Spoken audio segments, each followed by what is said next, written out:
Hello and namaste. Myself Surajam Sahu from Mind Magma, and in this video we are going to start a new topic which is mine air and sampling. इस topic को हम चार parts में divide करने वाले हैं. So इस topic को स्टार्ट करने से पहले make sure to like and subscribe our channel to get more information about mining. So let us start with this topic. So इस टॉपिक में हम 10 चीजें कवर करने वाले हैं, in which first we are going to know about our air composition. Air में क्या क्या compositions होते हैं. Then in next we are going to continue with our production of mine gases, then properties of gases, then physiological effects. हम कुछ gases के बारे में जानेंगे जैसे ऑक्सीजन और carbon dioxide, and some physiological effects जो कि होगा कार्बन मोनोऑक्साइड और H2S हाइड्रोजन सल्फाइड के बारे में. Then we are going to cover about our grab sampling and integrated sampling, and then हम analysis of mine air samples को cover करेंगे, और फिर हमारा mine air का composition क्या होता है उसके बारे में एक छोटा सा brief discussion, and at the end we will end this topic by finishing on mine ventilation. So let us start with this part. In this part we are going to start with air composition, production of mine gas and properties of gases. So let us start our video. So first let us start with the air composition part कि air में compositions क्या क्या होते हैं. air का composite मतलब air किस किस चीज मतलब air में क्या क्या चीजें होती हैं. तो यहाँ पे हम दो पैरामीटर्स कवर करने वाले हैं. First is our volume in fresh air. First thing is volume in fresh air, and then next we are going to cover about volume in mine air. Fresh air और mine air में air composition क्या क्या होता है उसके बारे में थोड़ा सा हम देखते हैं. तो first is our nitrogen. Nitrogen का वॉल्यूम इन फ्रेश एयर होता है हमारा 78.09%. ये मैक्सिमम पार्ट को कवर करता है. और वॉल्यूम इन माइन एयर जो है वो है हमारा 78.9. ये हो गया हमारा नाइट्रोजन हमारे वॉल्यूम मतलब एयर कॉम्पोजिशन में जो होता है एक फ्रेश एयर और माइन एयर के में.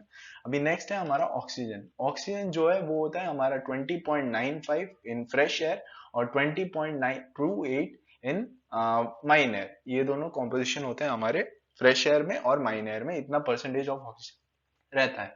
Next is our carbon dioxide. In fresh air carbon dioxide का जो वॉल्यूम है वो कम है 0.03 और माइन एयर में 0.36. ये हो गया हमारा carbon dioxide. And at last like methane और अदर गैसेस जो होते हैं उसमें फ्रेश एयर में होता है 0.93, और हमारा जो मीथेन और अदर गैसेस होते हैं माइन एयर्स में वो होता है हमारा 0.46%.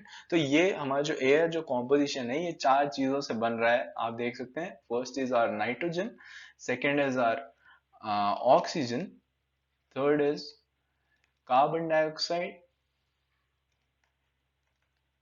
And the fourth one is methane या फिर अदर गैसेस. ये चारों को हम जब मतलब ये चारों को हम बोल सकते हैं ये कॉम्पोजिशन है हमारा एयर का. भाई एयर कॉम्पोजिशन है, इसको हम एयर कॉम्पोजिशन में कंसिडर करते हैं. So let's go to our next part which is production of mine gas. कि माइन में जो गैसेस क्या क्या प्रोड्यूस होती है माइंस में, तो उसके कुछ कुछ यहाँ पे रीजंस दे के रखे हैं कि इन रीजंस के वजह से माइन गैसेस प्रोड्यूस होती हैं. जैसे कि first one is our rock strata, second one is our oxidation, third one is our fire and explosion, then blasting, and then is our human respiratory process. ये पांच reasons के वजह से, ये कुछ रीजंस हैं जिनके वजह से माइंस में जो माइन गैस होता है वो प्रोड्यूस होता है.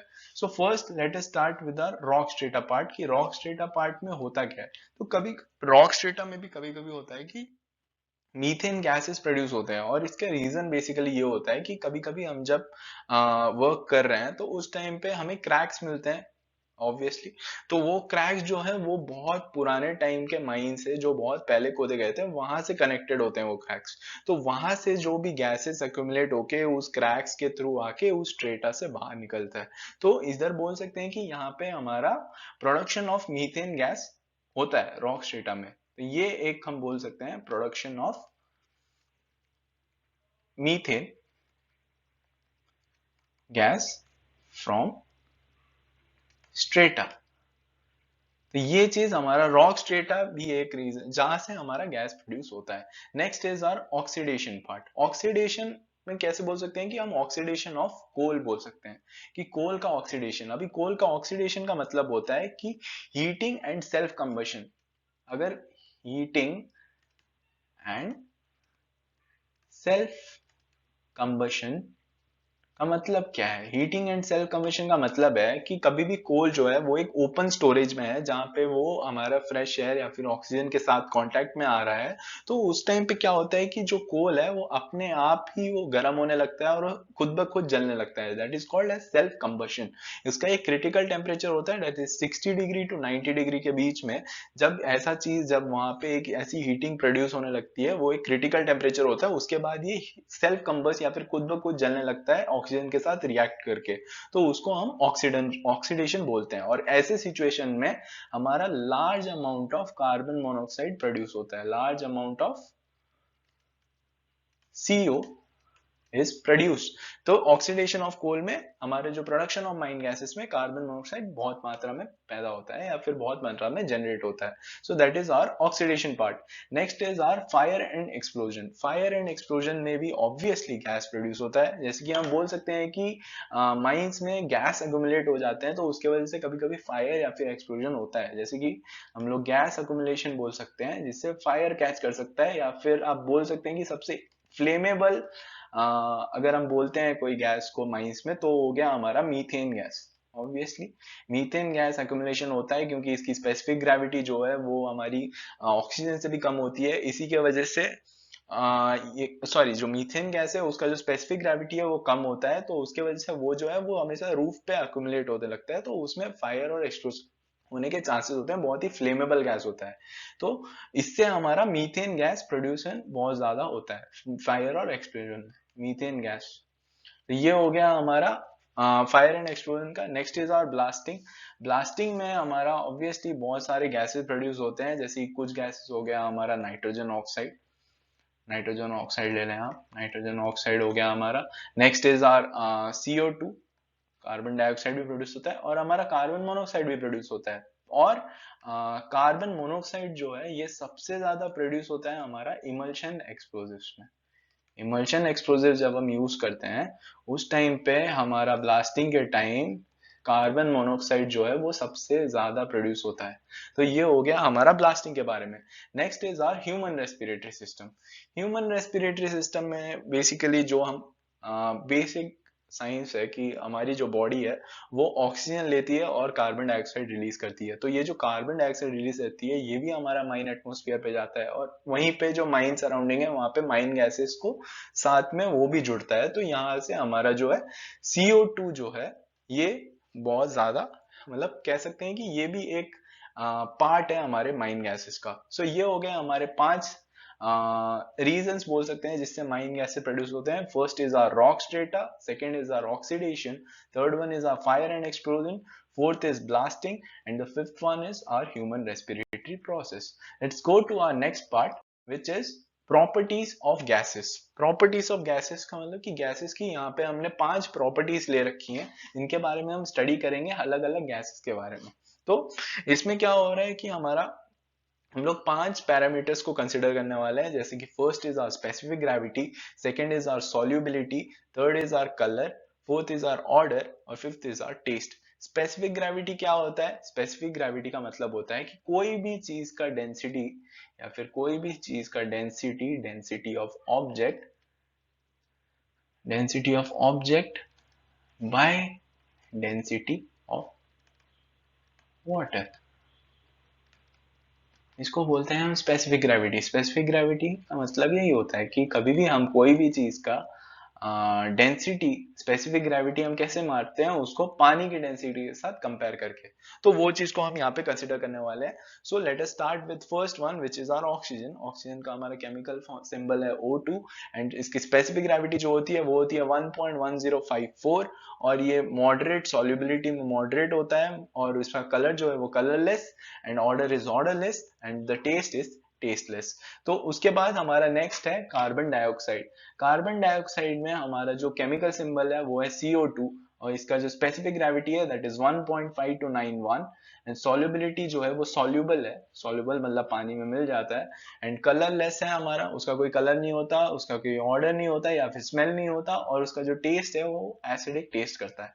तो that is about our carbon dioxide. Next is about methane. Methane जो है ये CH4 इसका केमिकल सिंबल है। इसका जो स्पेसिफिक ग्रेविटी है दैट इज 0.5545 जो पानी से भी कम है।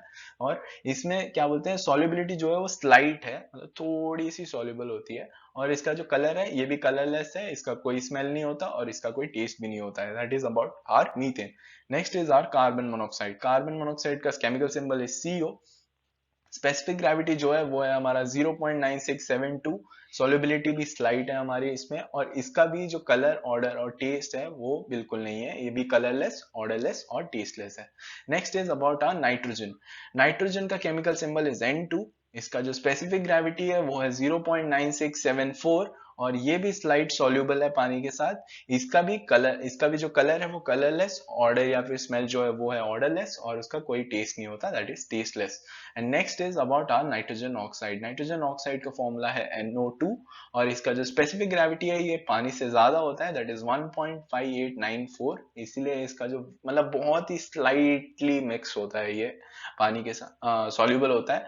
और उसके बाद ये क्या है कि रेडिश ब्राउन कलर का होता है, और इसका जो स्मेल है वो ब्लास्टिंग पाउडर जैसा स्मेल करता है, और ये भी टेस्टलेस होता है। सॉल्युबिलिटी का मतलब बेसिकली यही है कि पानी के साथ ये मिक्स हो पा रहा है कि नहीं, उसी हिसाब से हम लोग यहाँ पे इसका सॉल्युबिलिटी का क्राइटेरिया दे रहे हैं, that it is moderate, soluble, slight या फिर वेरी स्लाइट या फिर हाई।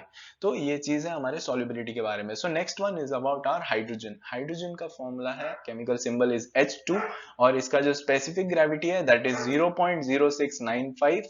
सॉल्युबिलिटी जो है वो है स्लाइट सॉल्युबिलिटी है, कलरलेस है हमारा ये भी, और इसका ऑर्डरलेस भी है, और इसमें टेस्टलेस भी है। इसका कोई कलर नहीं है, ऑर्डर नहीं है और टेस्ट नहीं है। That was about our hydrogen. Next is about our hydrogen sulphide. Hydrogen sulphide जो है वो है H2S। H2S का H2S का हमारा स्पेसिफिक ग्रेविटी जो है वो है 1.1906, और इसका जो सॉल्युबिलिटी है वो है सॉल्युबल है, और इसका जो कलर है वो कलरलेस है, और इसका ऑर्डर जो है रॉटन एग। रॉटन एग का मतलब कि बहुत ही सड़ा हुआ अंडा, मतलब लाइक एक पूरा ही सड़ चुका है जो अंडा, उसके जैसा स्मेल होता है, बहुत ही गंदा स्मेल होता है। और ये इसका जो टेस्ट है वो बहुत स्लाइटली स्वीट, मतलब थोड़ा स्वीट जैसा उसका टेस्ट रहता है। That is about our hydrogen sulphide. Next is our and last is our sulphur dioxide. उसका केमिकल सिंबल जो है वो है हमारा SO2, और इसका जो स्पेसिफिक ग्रेविटी है दैट इज 2.2638। बहुत ज्यादा है स्पेसिफिक ग्रेविटी, और इसकी जो सॉल्युबिलिटी है दैट इज 2 हाई हाई, बहुत हाई होता है इसका solubility. Next is our colour जो है वो कलरलेस है। उसका जो ऑर्डर है वो सफोकेटिंग है। सफोकेटिंग मतलब कि आप स्मेल लेंगे तो आप सफोकेशन, मतलब आप सांस लेने में प्रॉब्लम होगी, so it is not good. And the taste is, ये एसिडिक टेस्ट करता है, मतलब ये काइंड ऑफ एसिडिक टेस्ट करता है। So this was about our properties of different gases, जिसमें हमने 9 डिफरेंट गैसेस की कुछ प्रॉपर्टीज को समझा, that is specific gravity, solubility, colour, odour और टेस्ट कैसा होता है। तो I hope you understood this part of this. अभी हमने माइन एयर और सैम्पलिंग का टॉपिक स्टार्ट किया है। I hope you understood this part, so make sure to like and subscribe to get more information about mining. So thank you from Mine magma.